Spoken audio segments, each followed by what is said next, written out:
Okay, so basically now I am recording this session and it will be available on the YouTube channel after for anyone who misses it. But yeah, thank you guys so much for coming to the live event on the Discord channel for rookies on a Monday. I hope you're all having a wonderful day. As always, it's at 1 p.m. every Monday and Thursday. And on Mondays, we just review a lot of like the rookie submissions on the website, and then on a Thursday, I believe it's the contender submissions. So, and as always, with this event, if you guys ever have any questions, I'm always available to answer them. And if there's anything that if you want to answer or want me to answer a question at any time, just feel free to chime in and let me know what you would like me to answer. Okay, so the first one we got is looking at this is the roof factory. I just was going through a lot of the submissions this morning and kind of came across this one and thought it was a really good approach because I've seen that it's very much kind of like exterior art for a game. The guys kind of set it up in a modular fashion, which is really good. I think it's a really good start. I like the kind of like material on the top.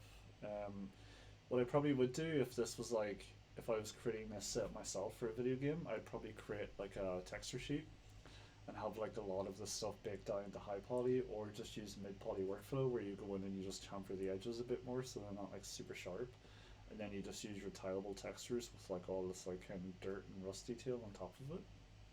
And then I just literally place them side by side in editor. So you're only paying basically for one mesh that's being duplicated many times in a scene using one tileable material, which is a really good approach.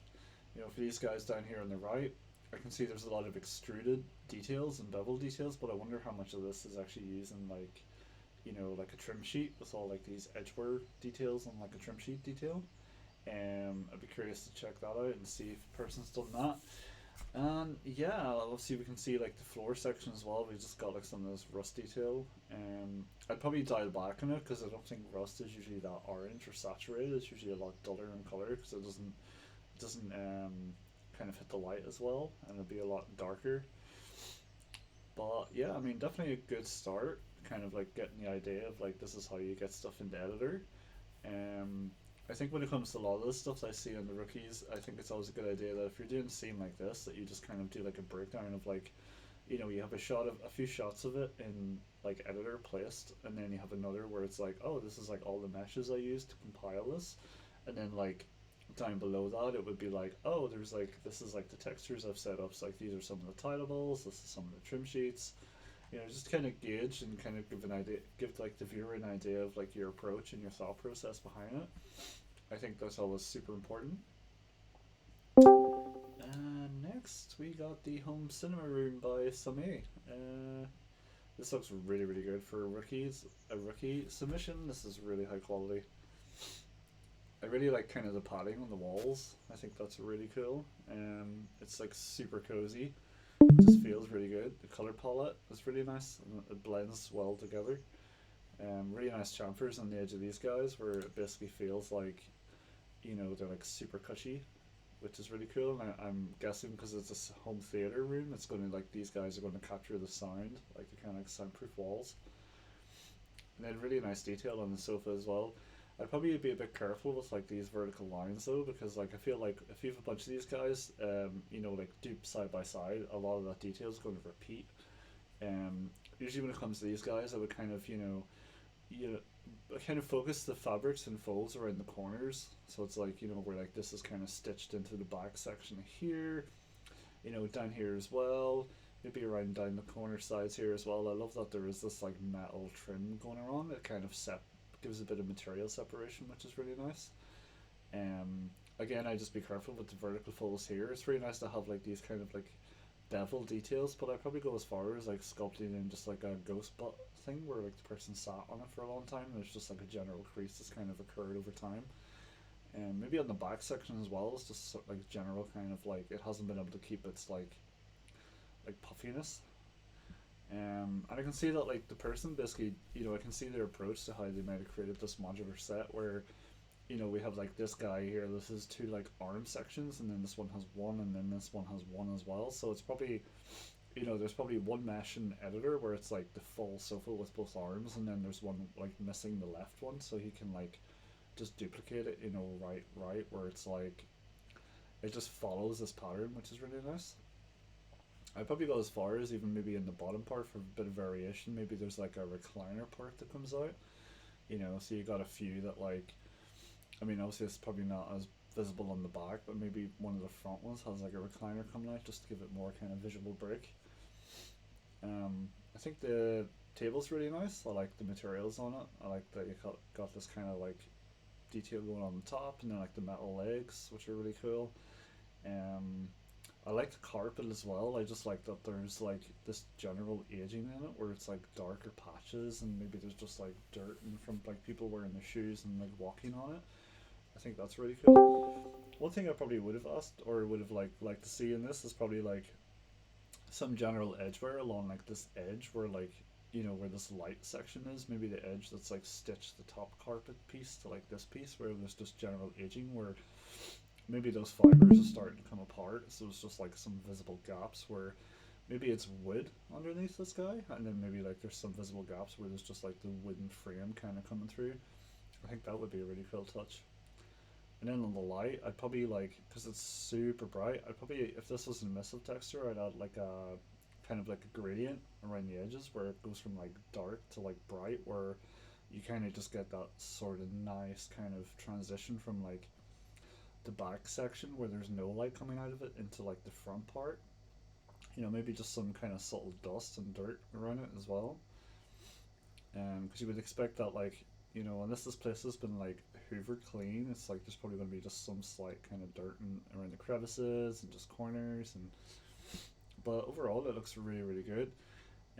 I'd say another thing to break up the materials in this guy, you could probably use decals if this was an Unreal, and you could just place decals around the bottom of it. Maybe there's just some like kind of, I don't know, maybe like the guy, like person sitting on it has kind of put the rest of their foot or their shoe up against it, so there's just like general staining around the bottom, just to kind of give it a bit more visual break. Or maybe around the sides there's like just some popcorn and sweets and stuff that they've dropped. I think that would be really cool.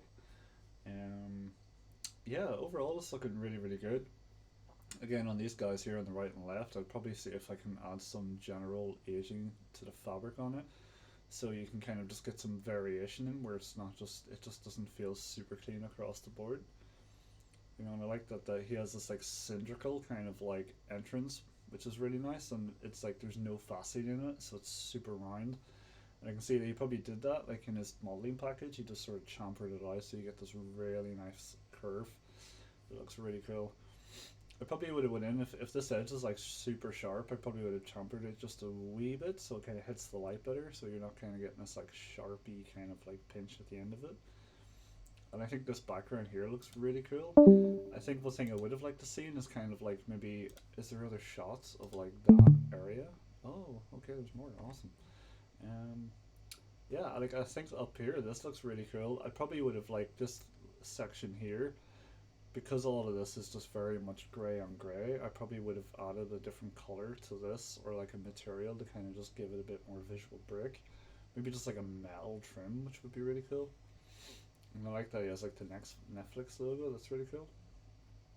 Ah, awesome. So we do get a shot of this room.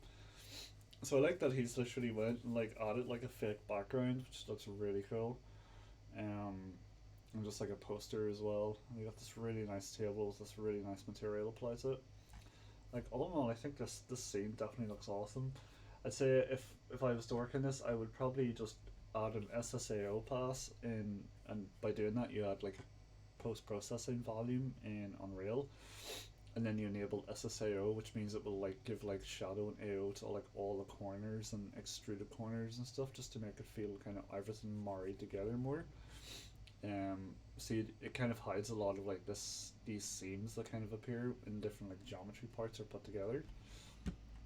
And I like that he has like this kind of lighting here coming down. It makes you think that on this ceiling part, maybe there's like, maybe it's not flush with the walls. Maybe there is a section where there's like LED strips. There's like a kind of like an extruded part between the wall and the ceiling where it has those, and it gives you just this kind of like glowy effect, which looks really cool. Maybe just some general roughness variation on these guys on the tile, like the wooden tile things. I'd probably add some kind of just like, um, like just roughness variation where maybe it's like a little bit glossier and maybe there's like visual footprints and stuff on it. Just kind of make it feel more lived in. And I feel like these guys are super chrome, like they feel very, very, very glossy, which I'd probably really pull back a bit on that. So it wouldn't be. I'd probably decrease the glossiness of these guys by like 20%, so they're not super like sparkly shiny. Because I don't feel like that would they would kind of look like that in the real world. Um, but overall, does look awesome. Again, I feel like because you have like this glossiness that kind of like transitions between like the base part up into like the seat, I'd probably give it a bit of variation there where it's like maybe the metal's just a bit more glossy, but then this is more like a plastic. Maybe it's just a little duller, so it's not. Sorry, it's not carrying like this glossiness across the board. Or maybe there's the elements of it where it's like maybe from the person sitting and stuff. Maybe that glossiness is kind of wore away, so there's just some subtle like roughness variation in the center point here where the person be sitting. But overall, this is looking really good. Again, I'd probably just like if you like these areas here, I'd focus just a little bit on like the edge wear because I feel like a person walking up and down this all the time, they'd probably their foot would come into contact with the edge, and it would just kind of just add some general like wood chipping and kind of just over time wear and tear. Okay, this is awesome. So we can kind of see like a transition between. Okay, so I'd say at first, if this is like a visualization kind of scene, then I'd say this is okay in terms of like trice count and like the amount of edge loops and stuff that are in the wireframe. But if this was for a game, I would definitely say that a lot of this is very, very high poly. I feel like this glass section here, especially you wouldn't need this many edge loops around it, and you could probably wouldn't need the center edge loops unless there's like a graphic here that's being UV'd. Um, Again, same here as well. I mean, I think that's fair, and we can see that there is a little chamfer, so that's pretty good. I mean, that's definitely acceptable. But I'd probably really pull back on like these smaller parts that have a lot more edge loops. You wouldn't really need that many edge loops because the way I always see it is whenever it comes to an asset for a game, if it's not affecting the silhouette, then the geometry doesn't need to be there. The only time you should add additional geometry is if it affects the silhouette. So, for example, if there's not enough edge loops down here where this guy isn't like super round and it's like jagged, then you could probably go in and just like add more to kind of smoothen it out. But then if you have like too many up here, like the player's not going to be able to see that this is like super super round, especially from like this point of view. So you could probably half this guy in terms of its like vertical edge loops, and it would still look good enough and hold up, but it would just be a lot cheaper to render. And then same with the glasses here as well. I feel like there's a lot of edge loops there where you probably could like decrease these by 50% and it would still hold up its silhouette and shape. Same with the leg part as well. Just go in and just really pull back on those guys. And then same here as well. You could really decrease it down here because if you think down like this bottom part here and underneath, like the player's not going to ever be close enough to see that it needs that many edge loops to support the silhouette. Where you could really like pull back and half these guys and really half it out. And then especially underneath, because you think about it, as long as you have like an edge running around here that has like a chamfer on it, that kind of holds up that separation between the bottom and the top. The person's not going to be able to ever see that like, oh, because like the edge loops are much less underneath that it's going to affect the silhouette because it never will. And yeah, I mean overall it looks really good. Probably optimize these guys a wee bit more. I can see that he added these center edge loops to really just like smoothen out the top and bottom parts, which definitely makes sense, especially if this is like a tileable material that he's using. And again, for like this part here, because of all the additional edge loops that the guys used, you could, if you halved all of those, and let's say it increased your like, if you had a set budget of like how many polygons the scene needs to be, if you like really optimized all these guys here, it means you could really pull back on that, and then those additional polygons that you've saved, you could spend on like chamfering this edge out here so it's not super sharp. Just anything that's more like visually close to the player's point of view. like a lot of the ones on the plate could be optimized further as well because it doesn't need that many. And same with these guys here. I mean, overall, I definitely think the shapes and all read really, really nice, but if it was for a game engine situation, you probably wouldn't need as many of these guys. You could probably just get away with keeping everything cheap and breaking all down onto like normal maps. But if it's for like high vis, like visualization, then yeah, you can totally work with these for sure. And I guess if you guys have any questions or anything, feel free to chime in and I'll answer any questions you have.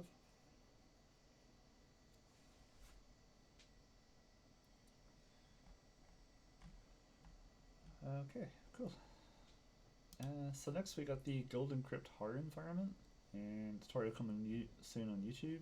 Oh yeah, so I've seen this one before. Honestly, this is like super high quality for a rookie level artist. Like it's so well put together, and I just love that there's a lot of like this engraving stuff on the corners. Like it's just like a full on zebra sculpt the guy's done on top of these parts, and then just like this is probably just like a cylindrical mesh that he's brought in and just subdivided it and then just sculpted all this baroque detail in using like alphas or just general like trim brushes, and then he's probably brought it back in on the high poly and just duped it around and rotated it for a bit of variation.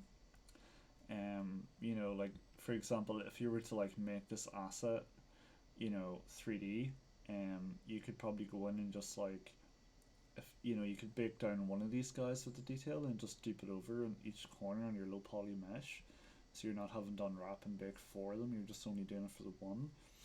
And then like this front section here, we can see on the left and right side the speaker detail is very much the different, and the wood grain flows in the very same direction. So you could really go in and like if you were to like UV this front part here, you could basically split it in half, or it's like you could add an edge loop down the center here, just UV one half and then just flip that over. So you're only you're paying for one UV space, but you're basically you're it's mirroring it, which means like when you texture on the right side here, the detail will show up on your left, which ultimately saves your texturing time by a ton as well. But as I always say, when you're doing that, you always have to be careful because like if you have edge loops here in the center that shares like a UV seam between both these and they're both mirrored on top of each other, you'll end up like this butterfly effect where like anywhere you texture here on the left is going to show here on the right, and if you do it too close to this edge loop, you just get that sort of butterfly, which I always say like to be careful with. And I always say if you're using this technique, just keep it like any of that edge wear and dirt detail you want to add away from that UV seam, so you don't kind of have to worry about that. And because you have like this center plate in the front with these knobs, it allows you to this adds a lot more visual break to that part, which means you can go in and add your edge wear along here around it. And even though you're texturing on the left side and you end up with like it appearing on the right side as well because it's a UV'd C or UV'd or mirrored UV, sorry. Because you have like this metal piece in the front is going to hide a lot of that additional detail, and it just gives you a natural break where the player's not going to be able to look at this and be like, oh, the edge, dirt, and detail and like wear and tear around here looks the exact same as here, because this kind of just helps you kind of break that up a bit more.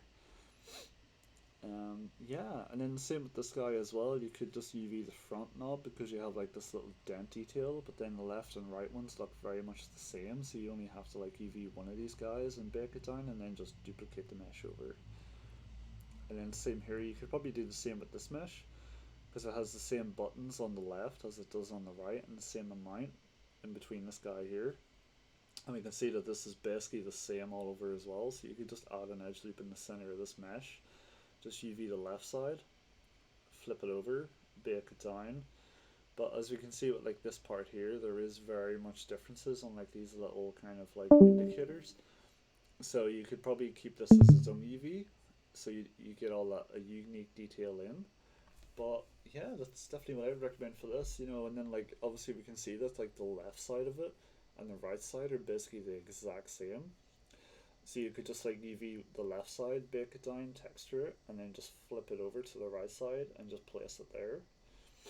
And yeah, and the back part would be its own because it has a lot of like sculpted baroque detail. So yeah, I mean this stuff looks awesome. It's really really well put together, and yeah, like this skull looks really good as well. It's really nice detail. Just the shapes and everything has been captured really well in the low poly from the high poly bake.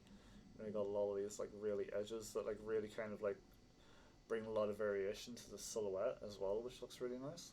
Especially the teeth, like the placement of the teeth, that they're all just not like vertically straight and uniform. There's a lot of like differentiation in them, like rotation and just general breakage, which looks really good.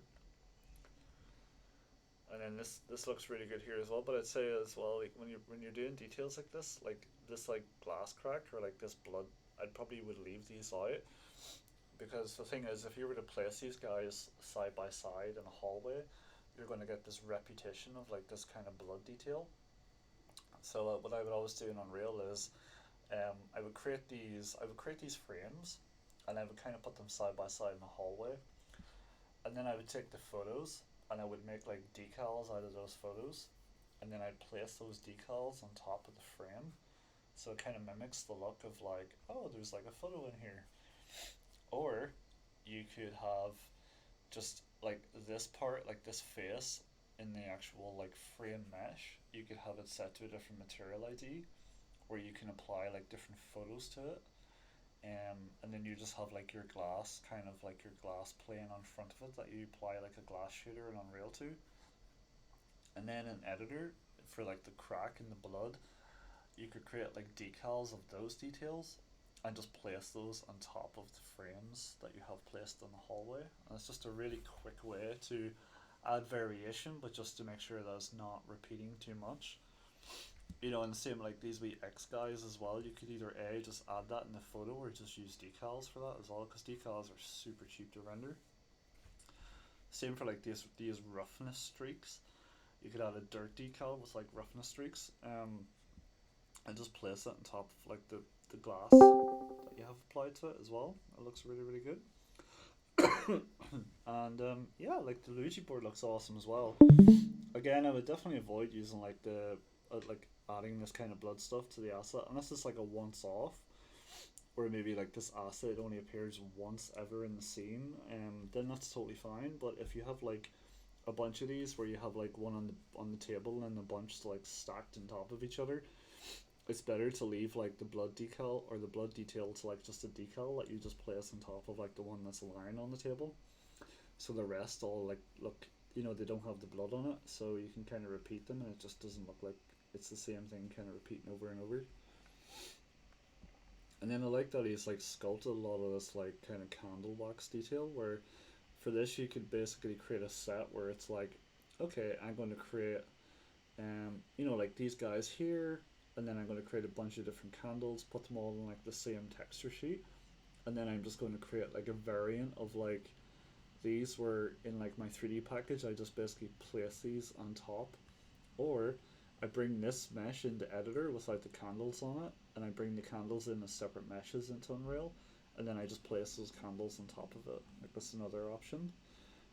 And they all have their own wee like emissive glows that you could add, and then you could just add a wee particle effect on top, where it's just like some like smoke and stuff coming up from the candle. And like for these details here, like these stars wouldn't necessarily have to be geometry. I mean, you can make them geometry, but to be like to save trice count even more, you could just keep them actually as like flat cards and just bake them down as a normal detail and use an alpha to hide everything but the shape of the star. So that's definitely another approach. But yeah, and again, if you guys have any questions, I'm always more than happy to answer.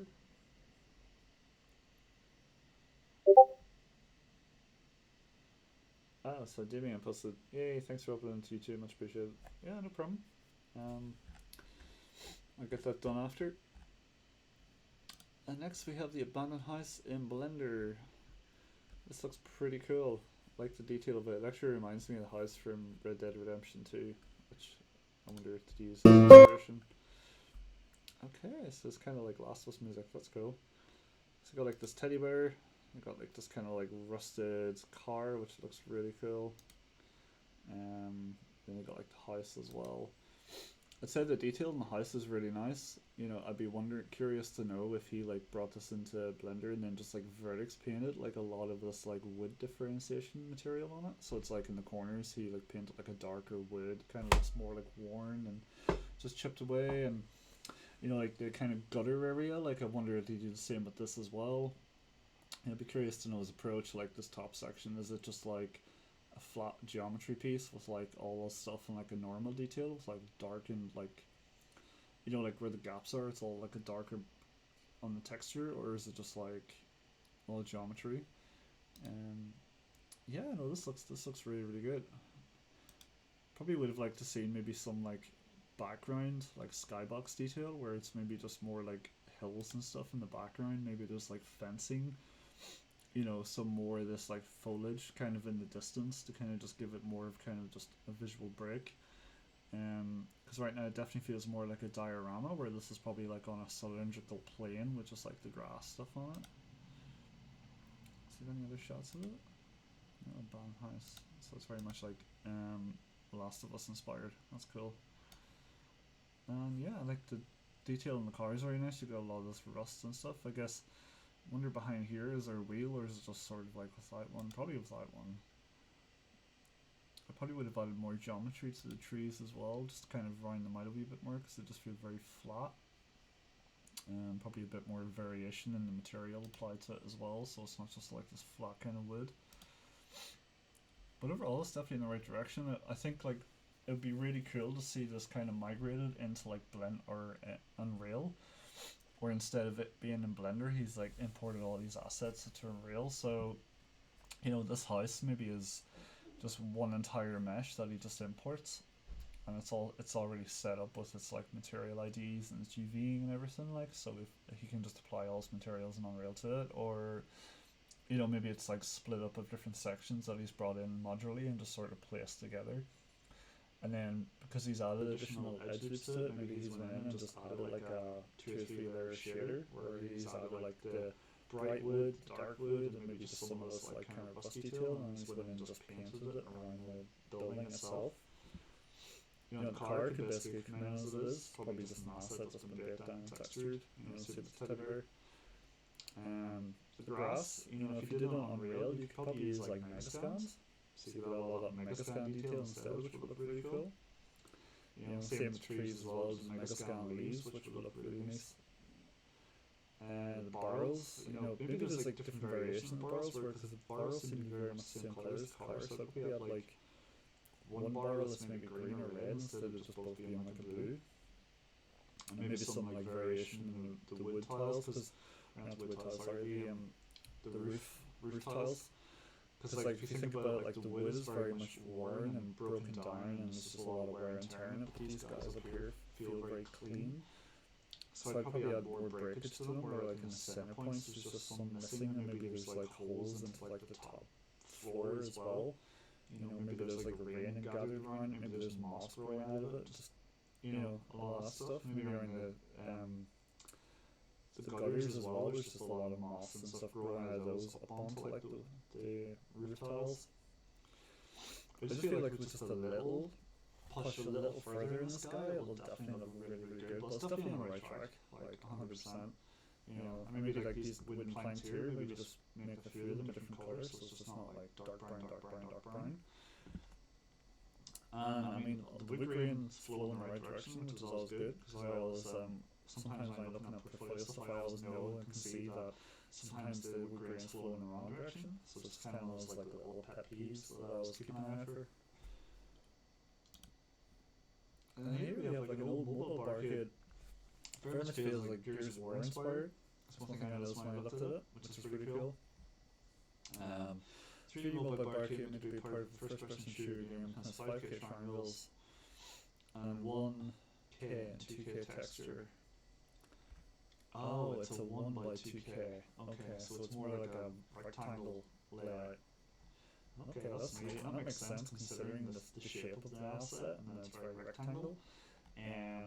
It's always important that when you're working on an asset like this that you don't ever, unless you can mirror it, like unless you can literally mirror this from left to right, which you probably could get away with to some degree with this guy, you could probably squeeze it into a 4096 by 4096 texture, but in the likes of this guy, or 2K texture, but in this it's better to keep it a 1K by 2K, which means it's more like, instead of being like a square UV layout, it's actually a rectangle, and that allows you to fit in a lot of this, like these larger areas without worrying about like texture compression or losing a lot of the resolution. Like for example, and you could even create this in a modular fashion, where for example you could very much, like we can see here that it's very much that kind of layout. Okay, this is actually really good. So what you could do is, because we can see that there's like this part here, and then these guys here, you have like this detail up here, which means the person who created this has probably went in and actually just like mirrored this on the other side. So for example, we can see that this like detail here is actually here, and because it's the same over here, he's probably just mirrored this mesh across and applied the same mesh here, and then use this as like a break to kind of break that repetition up, which is a really good approach. It means you're saving on a lot of detail, and you don't have to like create UVs for both this side and this side. You can just do one side and flip it over. You can see he's probably done this on the back section here as well, where he's just basically mirrored like UV half of this guy and like flipped it over, and then used like this cog section in the center to kind of give it more of a visual break. And same down here as well, it looks very much like he's just UV the left side and flipped it over to the right, which again is a really good approach. And then same here with this mesh here, just UV one, flipped it over to the right, did all the extra detail. I guess I'd be curious to see if there's a high poly for this, or if he literally just did all that kind of detail in Painter. So you can see here when we look at it, you can see that there's this like detail here. Chances are this is probably the left piece that we're looking at, and then he's just basically flipped that over. Maybe he's like mirrored the front and back as this UV set as well. Let's see if we can have a look at that. Yeah, so we can see, okay, so that part there is the back section, and then we can see it's both the same on the left and the right. So he's basically done that, where he's just duplicated the mesh over and placed it on the right again. It's just the best way to do it, because it means you're saving on texture resolution.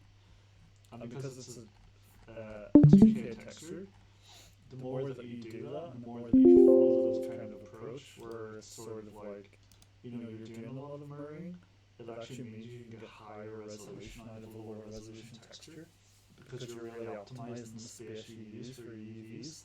You could probably put this guy beside a uniquely wrapped 4K version, and it would probably hold up to the same quality. And that basically means that you're paying less expense for a higher quality asset than versus using like a 4K texture and paying for basically the same kind of resolution. So you're just automatically saving. Because the thing is, when it comes to assets for games, you also have to remember that polygons are never really the issue. Like you could really kind of go to town on those and pull back through your LED meshes, but your textures are always going to be the most expensive part. Oh, sorry.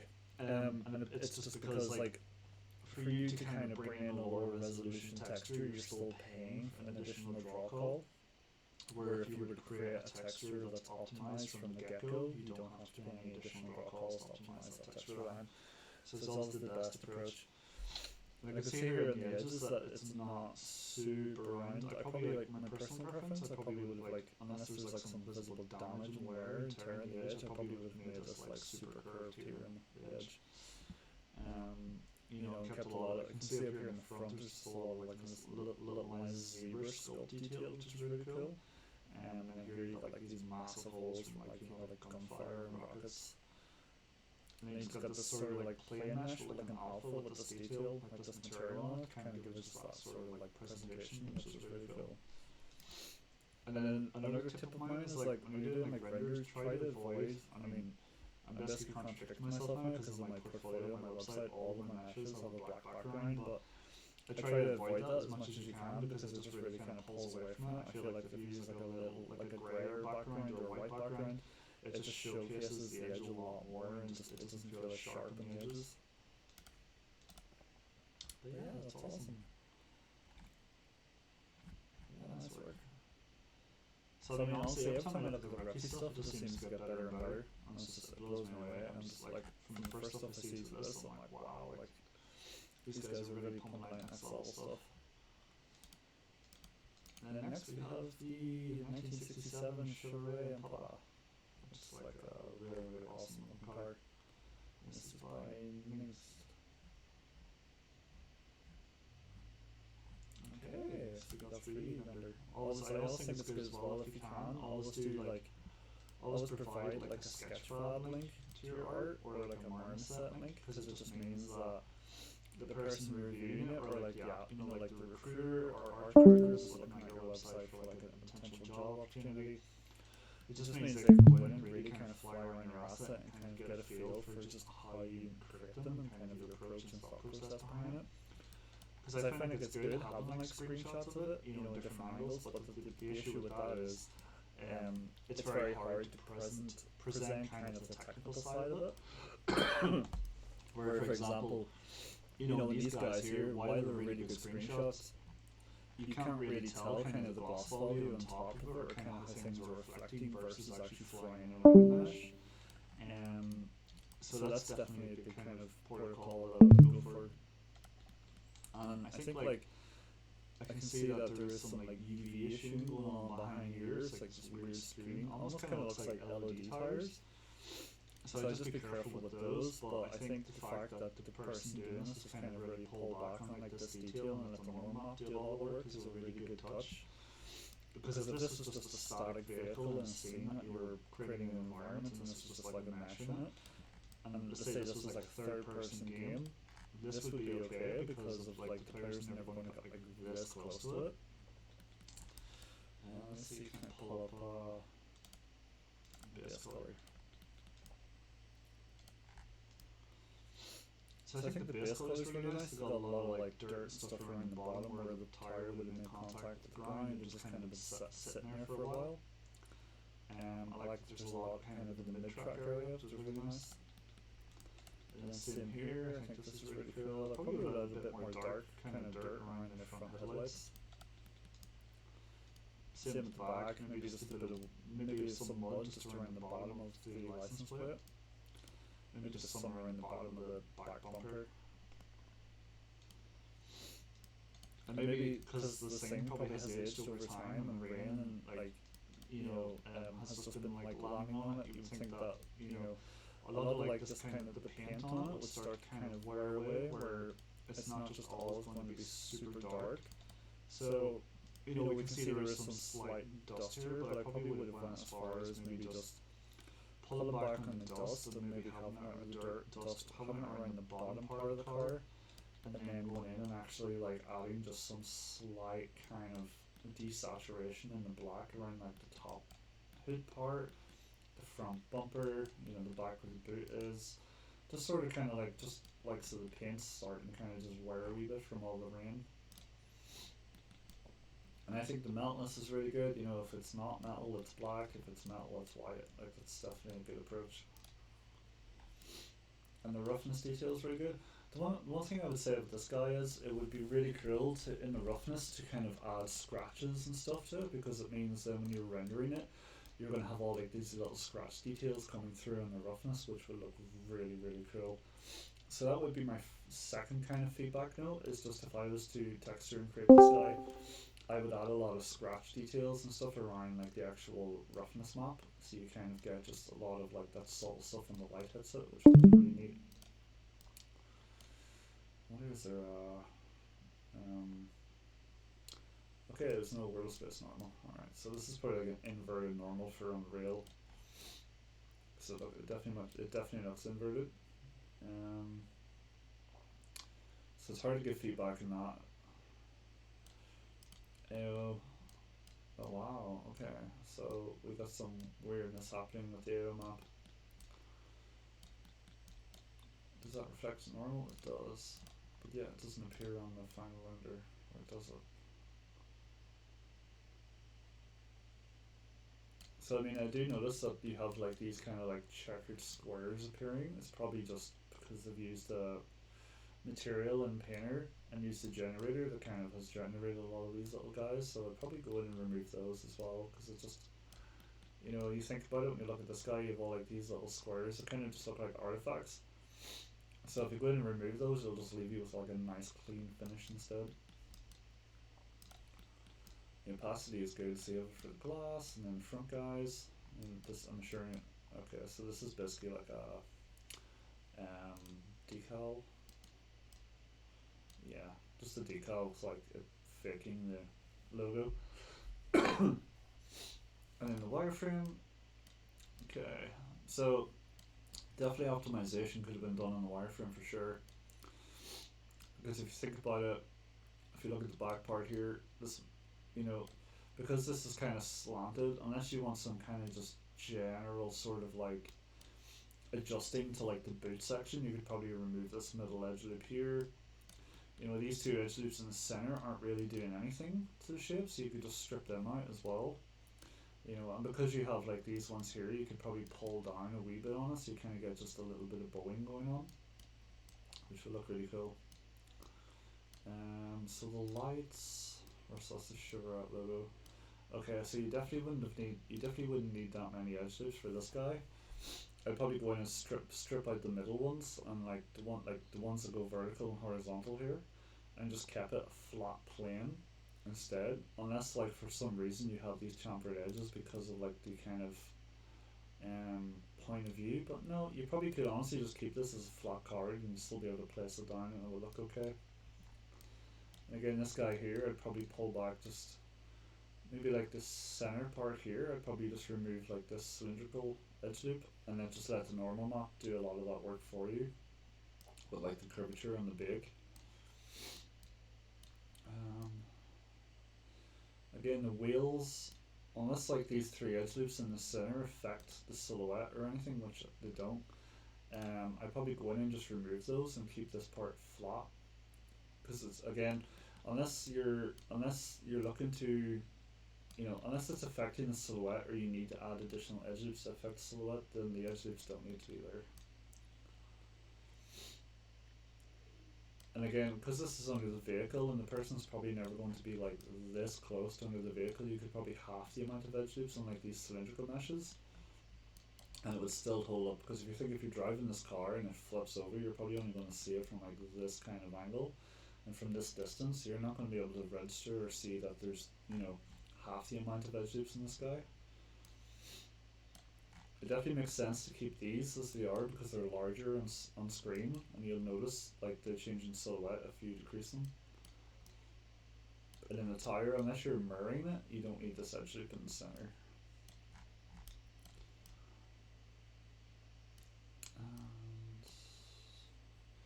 And unless this edge loop chamfer here does anything to the silhouette, I wouldn't worry about it. What about this part? Yeah, so like this guy here, you could probably go in and just optimize this a wee bit more because it feels just quite dense. And then see him here, like this guy is so small that you're not going to need that many edge loops to compensate for the silhouette. You could really pull back on that, or if the player's not going to be super close to it, you could do what you did for this guy. For the logo, you could just basically create like a flat plane and just bake that down as an alpha instead. The inside of the vehicle reads really nice. I'd be curious to know how many texture sets this guy uses, if there's one for the exterior, one for the wheels, and then one for the inside, or if it's just all one whole mesh and one whole texture set. UV checker. So you can see that there is some slight discrepancies with the UV texel density. We can see the doors have a higher resolution than the front section, where if you were making a mesh an asset like this, you would want all your squares to be even across the entire mesh, which means your texel density is completely even across the mesh. It just means that you don't notice any changes in like the resolution when you look at it. You know, it's very hard to see them here because it's so black and there's no dirt on it. But if we zoom in, you can see that there is just subtle differences where even if a lot of this like micro detail happening, it looks a lot smoother on the doors and a lot more pixelated on the front side sections, and that's because the UVs are a lot smaller, or they're a lot larger up here, or sorry, smaller up here than they are on the doors. So if you keep all these even when you're UV in your mesh, it means that the detail will just kind of look smooth across the board.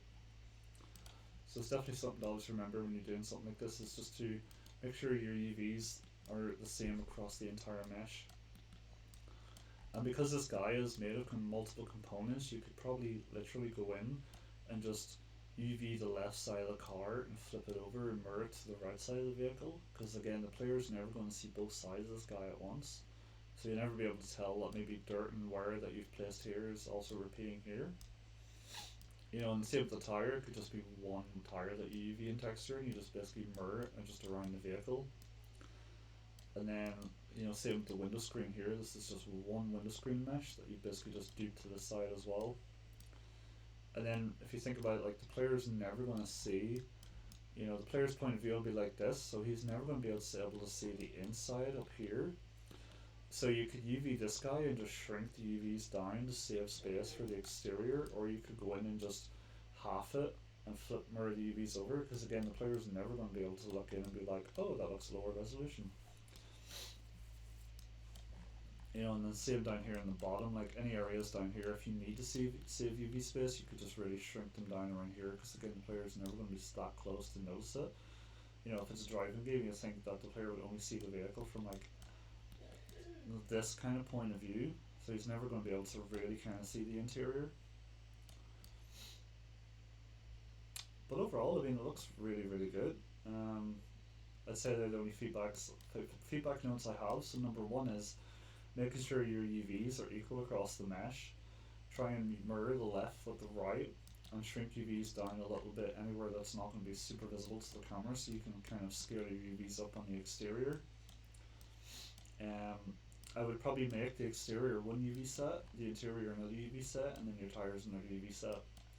You know, you could give the exterior and interior 4K texture, and then give your tires like a 2K or 1K. It will look okay.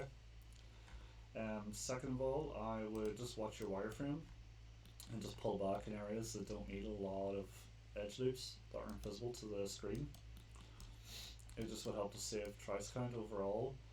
And because you can see the edge loops on this door are different here, I try and keep these uniform so you're not getting like these kind of little overlapping areas or breaks between the meshes. And again, just remove them in areas that you don't need them. And then on your roughness, I would go in and add some scratches and dirt and stuff, like scratches around the bonnet and sides to this guy, so whenever the light hits it, it kind of shows through on like the shiny paint, which would look really, really cool. And then on your base color, I would just remove, I would go in and just desaturate some of the black, so it just kind of looks like it's having some just general aging. And I would double check your AO map big, just because you're getting artifacting, and I can see that it seems to be also translating to your normal, so just double check those. And I would also remove a lot of this like micro detail in your roughness and substance painter, so you're not getting this, you're just getting like a clean kind of paint. Overall, it's looking really good. It's definitely on the right track. Clear coat normal. That doesn't do anything. Yeah. I mean, your low poly mesh looks good, and you have enough geometry to support the mesh and the smoothing of it. And we can see one with your normal map applied as well. So you can see a lot of that details coming through in your normal. So I'd say if you bake this in 3ds Max or Maya, I'd probably bring it out and bake it in Marmoset or Painter instead, because I feel like this is where all these issues are coming from. Because the more I look at it, the more I actually feel it's done, it's a 3D or a baked on in a 3D package rather than in like Marmoset or Painter. But yeah, awesome. Looks really good. And that wraps up today's live stream. I guess if you have any questions, we can just do a bit of a Q&A here at the end.